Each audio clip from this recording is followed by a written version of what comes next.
রমজানে কম আয়ের মানুষের জন্য ব্রাহ্মণবাড়িয়া শহরে চালু হলো রমাদান স্পেশাল বাজার।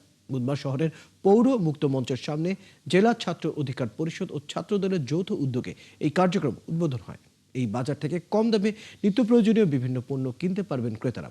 পুরো রমজান মাস জুড়ে এই কার্যক্রম চালু থাকবে। জালালউদ্দিন রুমির তথ্য ও ছবিতে প্রতিবেদন।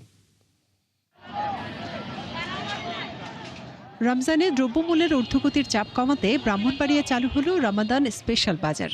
শহরের পৌর মুক্ত মঞ্চের সামনে করা হয়েছে এই আয়োজন।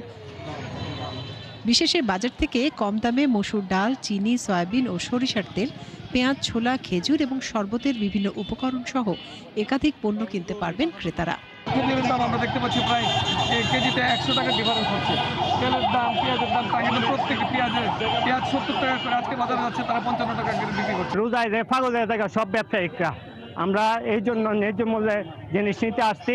আর আমরা বক্তব্য একটাই যে সরকার যাতে এটার প্রতি দেখে। অর্থনৈতিক যে সীমাবদ্ধতা, সেই সীমাবদ্ধতার মধ্যে অল্প প্রফিটে যদি ওরা পায়, ওরা অবশ্যই নিজেরাও লাভবান হবে এবং মন থেকে একটা দোয়াও আসবে। খুবই কম মূল্যে জিনিসপত্র পাওয়া যাচ্ছে। প্রতিদিন সকাল 11টা থেকে বিকেল এবং ক্রেতাদের চাহিদা অনুযায়ী রাত পর্যন্ত চলবে এই বিক্রি কার্যক্রম। পুরো মাস জুড়ে এই কার্যক্রম অব্যাহত থাকবে বলে জানান উদ্যোক্তারা।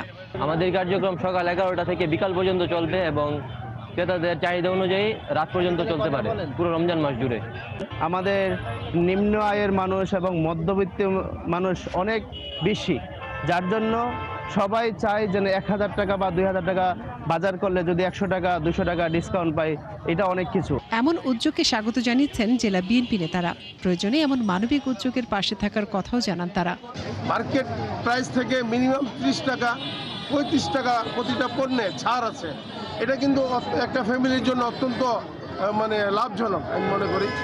তাই যে কাজটি আজকে শুরু করেছে, এই কাজটি আমি মনে করি ব্রিজের এই পার যেহেতু একটা হয়েছে, ব্রিজের ওই পাশেও একটি কলেজ গেটের সামনে করা যায় কিনা, একে আমার মনে হয় একটু উদ্যোগ নিলে ভালো হতো। ন্যায্য মূল্যে যাতে মানুষ পায়, এই উদ্যোগকে আমি সাধুবাদ জানাই। রমজানের দ্রব্যমূল্যের চাপে যখন নিত্যপণ্য কেনাই কষ্টসাধ্য হয়ে ওঠে, তখন এমন একটি উদ্যোগে খুশি কম আয়ের মানুষ।